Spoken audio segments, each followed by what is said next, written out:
Enseguida vamos a presentar al doctor Francisco Villafuerte Castrillón.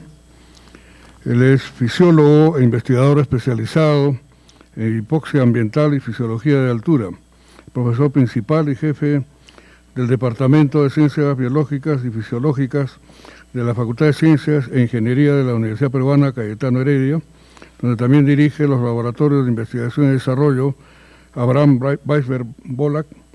Asimismo es investigador titular del Instituto de Investigaciones de la Altura de la Universidad Cayetano Heredia.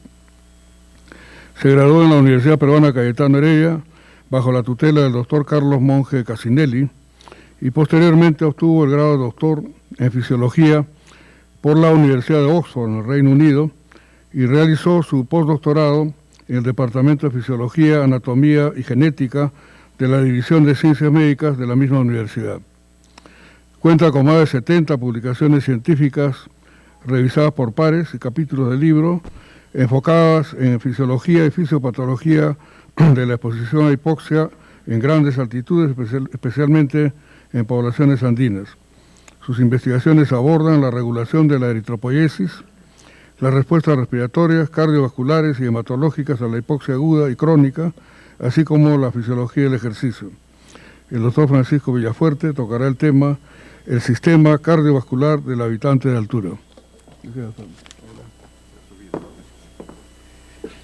Gracias al doctor Villena y gracias a la Academia Nacional de Medicina por esta invitación. Voy a ceñirme al tiempo en esta oportunidad porque tenemos una charla más tarde, la conferencia magistral, y en esta ocasión voy a tocar el tema del sistema cardiovascular nativo de altura. Primero quería hacer una breve descripción esquemática de lo que representa el sistema cardiovascular. Esa es una gráfica clásica de Wagner, probablemente muchos de ustedes lo hayan visto en los libros de fisiología, y lo que podemos ver acá es esquemáticamente cómo los pulmones se acoplan a través de un proceso difusivo con la circulación. Y la circulación se acopla a su vez a través de otro proceso difusivo con los tejidos. Por lo tanto, tenemos acá dos procesos fundamentales de convección y difusión. La primera parte convectiva será la convección ventilatoria, que es la ventilación pulmonar. La primera etapa difusiva será la difusión pulmonar, que resulta en el equilibrio alveolo-capilar, que se va a dar acá en la interfase del alveolo con la circulación. Y luego tenemos la convección circulatoria, que va a comprender básicamente el gasto cardíaco. Y entonces es el tema que nos convoca, porque es este tipo de convección el que va a asegurarse de llevar el oxígeno a todos los tejidos. Y lo tiene que hacer de manera eficiente, esté donde esté, porque el consumo de oxígeno no se altera en la altura. Y por lo tanto, el organismo tiene que tener un aporte adecuado de oxígeno, y esto va a ser obviamente cumplido por la integración de todos los sistemas, pero el sistema cardiovascular, el sistema circulatorio cumple un rol fundamental. Y acá tenemos otra gráfica clásica que nos muestra cómo se mueve la presión parcial de oxígeno a través de esta cascada de transporte. Y es lo que se conoce famosamente como la cascada de transporte de oxígeno. Acá tenemos dos curvas, una cómo se comporta a nivel del mar, y hay una caída de la presión parcial de oxígeno desde el ambiente hasta la sangre venosa, y por ejemplo, cómo se comporta a 5.800 metros con una presión barométrica de 380. Y tenemos igual, cada punto en estas interfaces, obviamente continúa cayendo, pero finalmente la sangre venosa mixta no es tan diferente. Sin embargo, o sea, es un poquito más baja, pero no es tan diferente. Acá tenemos, esto no lo voy a tocar mucho, pero son las ecuaciones que definen cada uno de estos procesos. Y esta parte de la convección circulatoria es importante porque va a determinar el aporte de oxígeno a los tejidos y finalmente, en conjunto con el consumo de oxígeno, va a determinar la presión venosa de oxígeno, que es un indicativo de la oxigenación de los tejidos.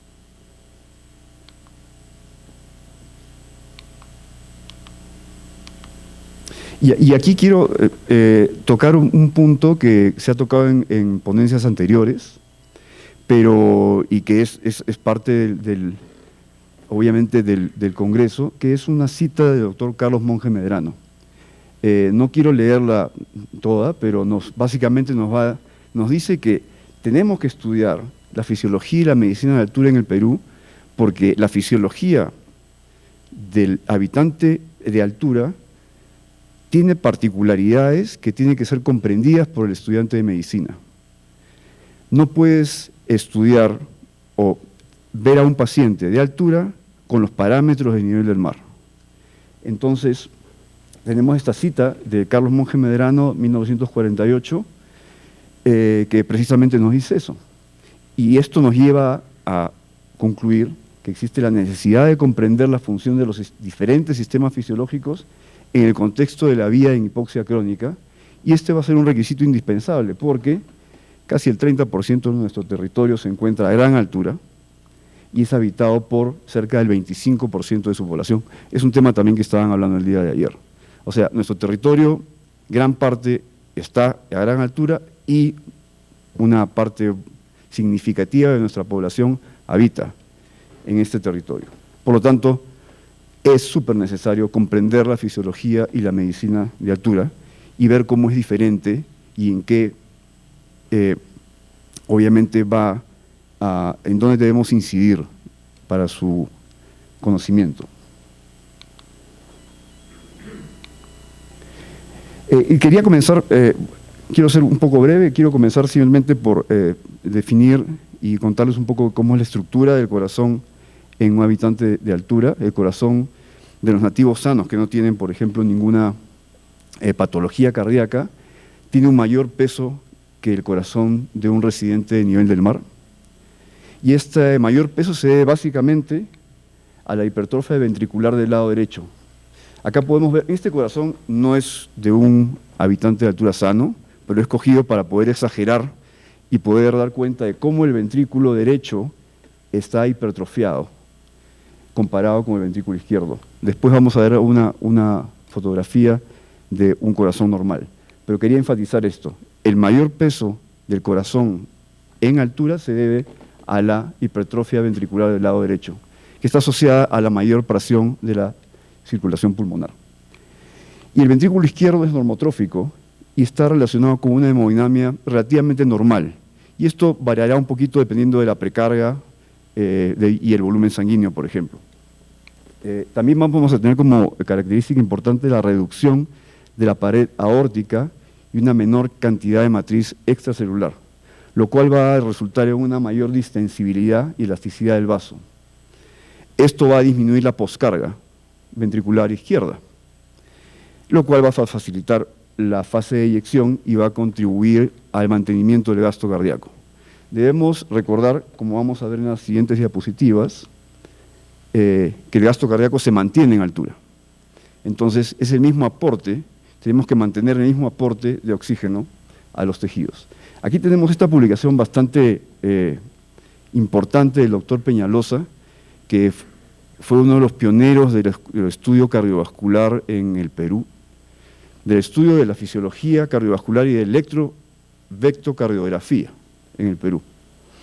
Entonces, se hicieron muchos estudios en Morococha, básicamente, donde se siguió el desarrollo cardíaco desde el recién nacido hasta la adultez, tanto a nivel del mar como en altura. Y podemos ver cómo al nacer el ventrículo derecho en ambos se encuentra hipertrofiado, porque vienes de un ambiente hipóxico cuando naces.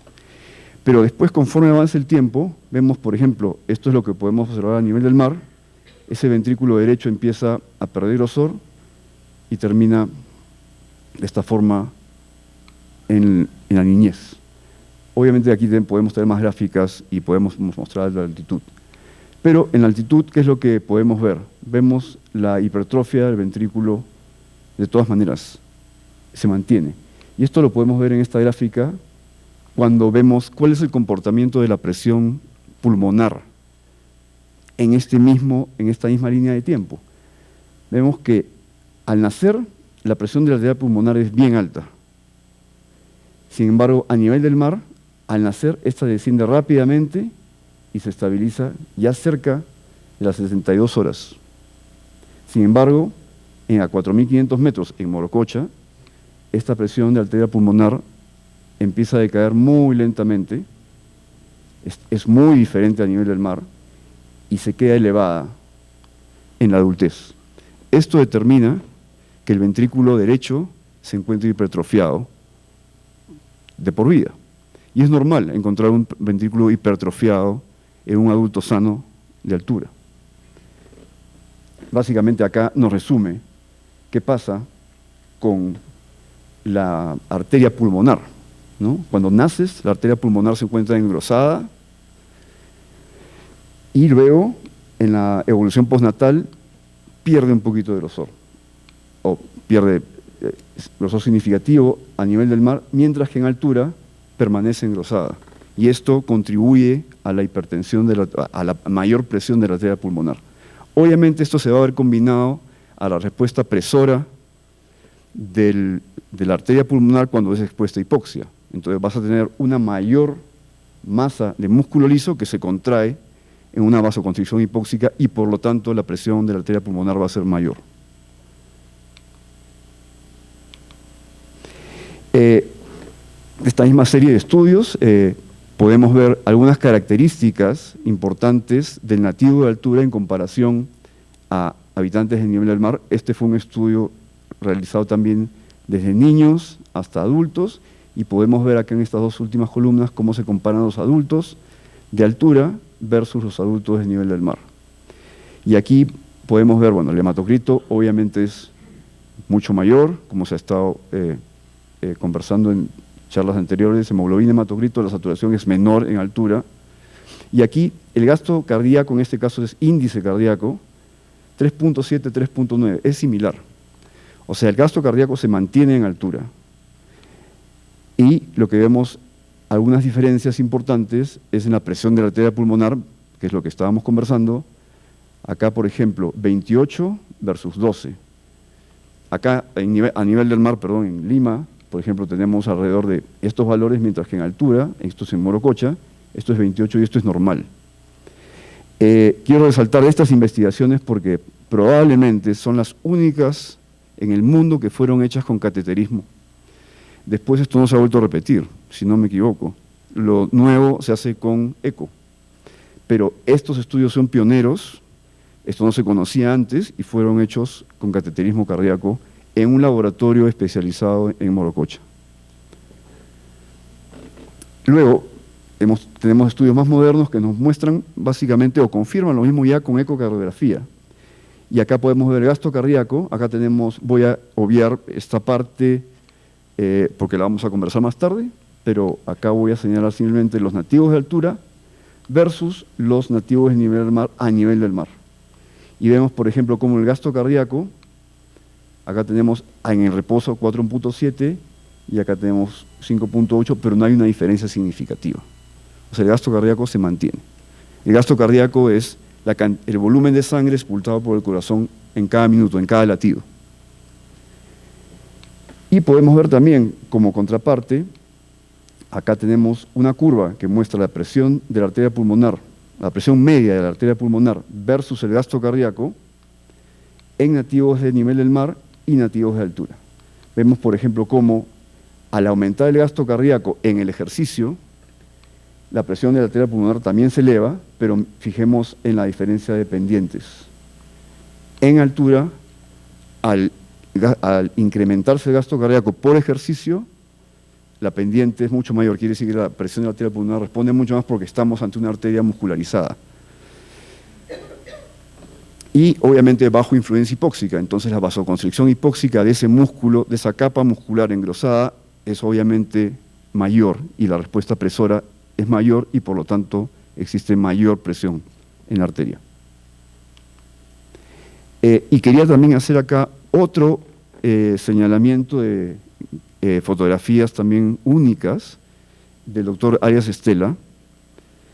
Esto se hizo, esto es la vasculatura coronaria a la cual se le inyectó, obviamente esto en post-mortem, se inyectó un acrílico y después se digirió todo el tejido cardíaco y se quedaron solamente con los vasos. Y acá podemos ver cómo es la vascularización las coronarias, de la circulación coronaria de un nativo de nivel del mar, comparado con un nativo de altura. Podemos ver la alta vascularización que existe en un nativo de altura. ¿Y esto qué implicancia tiene? Que lamentablemente no hay estudios similares que hayan mostrado otros órganos. El cerebro, por ejemplo, no creo que haya de los pulmones, pero sería muy interesante. Pero esto sucede en todos los tejidos. Y tiene que ver con lo que hemos estado escuchando en charlas previas, ¿no? De factores como el VEGF y otros factores más que promueven la vascularización en respuesta a la hipoxia mediadas por la vía de HIF. Entonces, básicamente en todos los tejidos la vascularización es mayor y eso tiene dos ventajas. Una ventaja es que va a disminuir la resistencia vascular. Por lo tanto, es más fácil perfundir los tejidos ante una menor presión parcial de oxígeno. Y la otra gran ventaja es que aumenta la superficie de intercambio con los tejidos. Al tener una red vascular mucho más amplia, la superficie de contacto incrementa y la difusión incrementa. Y obviamente en un ambiente y en una sangre con un bajo PO2, uno lo que quiere es extraer la mayor cantidad de oxígeno posible y va a utilizar todas las estrategias para lograr esto. Y una de esas es la alta vascularización. Entonces quería llamar la atención de esos dos factores, no hay mucho tiempo para hacer mucho más cosas, pero esos dos son factores bastante importantes y bastante característicos del nativo de altura. Y acá quería irme un poquito más hacia cosas que pueden interesar a nivel poblacional. Este es un estudio que hicimos hace unos años atrás, que se denominó el estudio Heiker-Andes, que era un estudio para evaluar la presión arterial en los nativos de altura. Han habido muchos estudios de presión arterial, el doctor Peñalosa y todos los, el doctor Banchero, Cime, trabajaron en altura, pero siempre trabajaban con grupos pequeños. Y ahora decidimos hacer un estudio grande para evaluar la presión arterial porque habían resultados un poco contradictorios. Y lo decidimos hacer no solamente de la manera convencional, sino también ambulatoriamente. Es decir, poner un mapa de 24 horas de presión arterial. Y lo encontré, perdón. Acá, resumiendo, para no leer toda la tabla, podemos ver que esto es en términos de hipertensión. Podemos ver la prevalencia de hipertensión en hombres y mujeres. Esto es solamente en altura. Pero podemos ver que la prevalencia de hipertensión en oficina, o sea, de consultorio, tiene un número, pero cuando lo mides por mapeo ambulatorio es mucho mayor. Quiere decir que hay un gran porcentaje de hipertensión enmascarada. Y eso lo podemos ver en estos gráficos de PAI. Acá tenemos a estos normotensos. Esto es hipertensión de bata blanca, hipertensión enmascarada e hipertensión sostenida. Podemos ver cómo la hipertensión enmascarada representa una gran proporción del PAI, lo cual es un hallazgo importante porque obviamente en el momento que se hace la medición de la presión arterial en consultorio, uno ve un momento en el tiempo en una condición del paciente, pero es bastante probable que ese paciente, al menor esfuerzo, aunque sea pararse y caminar, la presión arterial se dispare, y por eso es importante el monitoreo ambulatorio. Y eso lo encontramos en este estudio, que son en habitantes de Cerro de Pasco. Pero solamente fue un estudio de nativos de altura. Podemos ver ahí los valores de presión arterial, y lo que sí es rescatable, muy aparte de la prevalencia de hipertensión en esta muestra, es que lo que se muestra acá es que las presiones arteriales en altura son menores. Y eso sí es un hallazgo que tiene correlato en estudios bastante iniciales, y esto lo podemos confirmar acá, que la presión arterial en la altura tiende a ser menor.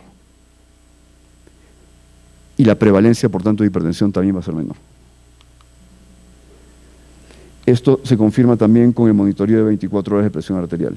O sea, tenemos acá consultorio, 24 horas y las prevalencias de hipertensión en esta población.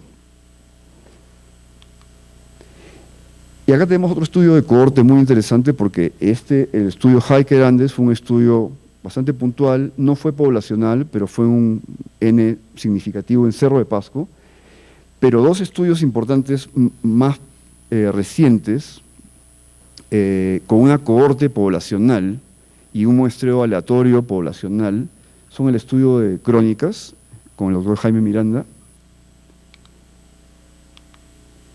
Y acá podemos ver una comparación. En este estudio se comparó habitantes de Lima con habitantes de Tumbes, de Puno urbano y Puno rural. Y después acá hacen una comparación entre alta o gran altitud y baja altitud. Y podemos ver cómo acá la prevalencia de hipertensión es muy diferente en altura. Acá tenemos 23% y acá tenemos 13%. Entonces esto corrobora un poco los hallazgos previos. Esta es una corte bastante potente que ha sido realizada en los últimos, es una corte longitudinal, ha sido realizada en los últimos 14 años, si no me equivoco. Perdón. Y acá podemos ver, bueno, ya estos datos con modelos ajustados y podemos ver cómo cuando comparas el site bajo versus altos, baja altura y gran altura, podemos ver que la incidencia también es menor en términos de hipertensión. Y aquí, por último, tenemos el estudio Hiker Labs, que es un estudio que hicimos hace unos 3 años, si no me equivoco, donde ahora ya queríamos comparar igual nivel del mar con diferentes ciudades de altura, ya no solamente una altura como hizo en la cohorte de crónicas, sino 3 altitudes diferentes. Fueron Lima, Huancayo, Juliaca y Cerro de Pasco. Y lo que hicimos fue medir igual, pero en una muestra poblacional, la presión arterial ambulatoria y la presión arterial en consultorio. Perdón, acá. Y lo que podemos ver es básicamente lo mismo, sí, no pude poner acá el recuadro rojo, pero podemos ver cómo las presiones arteriales son menores en altura, a diferencia de Lima. Y esto va a tener un impacto en el riesgo cardiovascular. En el riesgo cardiovascular podemos ver que el riesgo cardiovascular es menor en altura que a nivel del mar, y acá cuando vemos también las presiones arteriales, encontramos lo mismo, son presiones arteriales menores. Y el riesgo cardiovascular resulta siendo menor también con el índice ASCVD de 10 años.